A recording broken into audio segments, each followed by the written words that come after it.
ఇంకొక సబ్జెక్ట్ ఏంటంటే జీవీ రెడ్డి అంటే అసలు జర్నలిజంలో ఉన్న ప్రతి ఒక్కరికి తెలుసు. కారణం ఏంటంటే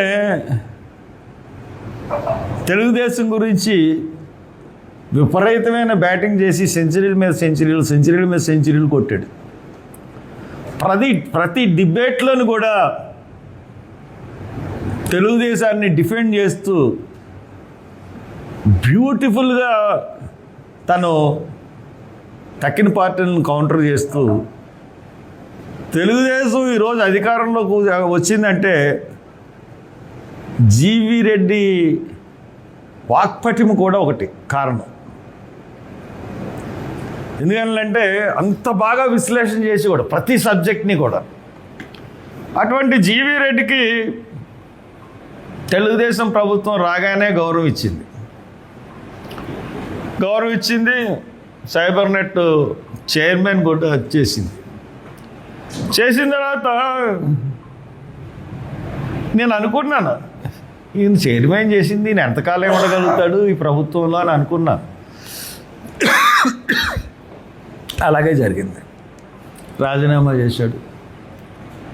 పార్టీకి మళ్ళీ రాజకీయాల్లోకి ఒక మంచి రాజకీయవేత్త మళ్ళీ రాజకీయాల్లోకి రానని ఒక నిబద్ధత గల రాజకీయవేత్త వీళ్ళ వేషాలతో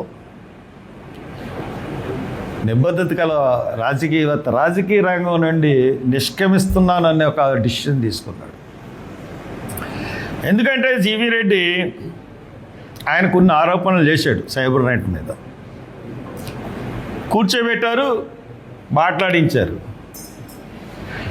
జీవీ రెడ్డిని ఐఏఎస్ వాళ్ళు అందరూ కలిపి, ఎందుకంటే చైర్మన్లు అంటే ఐఏఎస్ వాళ్ళకి ఎంత లోకువ అంటే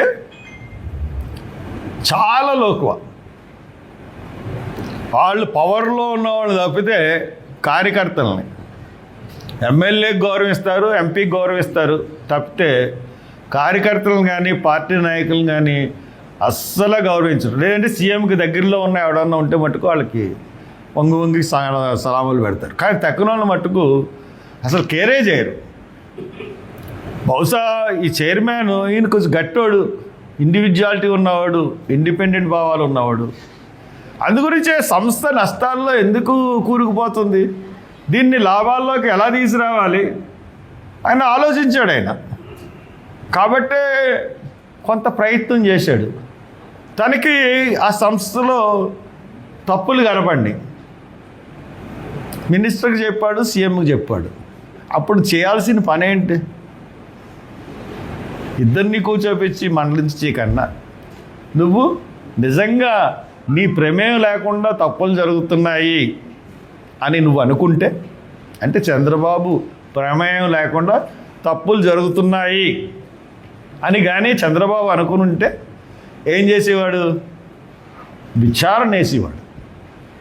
ఇమీడియట్గా అక్కడ సంస్థని నష్టపరిచే చర్యలు ఉద్యోగులు పాల్పడుతున్నారు, రాజద్రోహం చేస్తున్నారంటే నువ్వు విచారణ వేయాలి. నువ్వు విచారణ వేయకుండా ఎవరు ద్రోహులు అన్నది బయట పెట్టాలి. అంతేగాని ఆ ఐఏఎస్ ఆఫీసర్ని తీసి జిఐడికి రిపోర్ట్ చేయమని ఇతను ఇచ్చిన రాజీనామాని యాక్సెప్ట్ చేసేస్తుంటే ఖచ్చితంగా దాంట్లో నీ ప్రమేయమే ఉంది. సైబర్ నెట్ అక్కడ జరుగుతున్న నష్టాల కుంభకోణంలో కూడా చంద్రబాబు నాయుడు ప్రమేయం లేకుండా జరగదు. అది గమనించే జీవీ రెడ్డి రాజీనామా చేసి వెళ్ళిపోయాడు. సో ఇది పరిస్థితి. ఇటువంటి ప్రభుత్వం మరిన్ని పరిపాలన చేస్తూ ఉంది. ఇటువంటి ప్రభుత్వం పరిపాలన దాంట్లో మనం ఇంకా ఈ ప్రభుత్వాన్ని సపోర్ట్ చేయాలా? ఈ ప్రభుత్వానికి ఎమ్మెల్సీ ఓట్లు మనం వేయాలా? విజ్ఞులు అందరూ ఆలోచించండి, ఉపాధ్యాయులు అందరూ ఆలోచించండి. తర్వాత డిగ్రీ చదువుకున్న వాళ్ళందరూ మిమ్మల్ని ప్రతిసారి మోసం చేస్తూ ఉన్నాడు. పట్టభద్రులందరూ కూడా విజ్ఞతతో ఆలోచించి మీ గురించి పోరాటం చేస్తాడు. మీ తలలో నాలుగులో ఉంటాడు.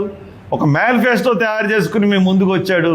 సుందరికి 34 నెంబర్గా ఎదురుగుండా 1 నెంబర్ వేసి గెలిపించమని మనస్ఫూర్తిగా కోరుతున్నాను.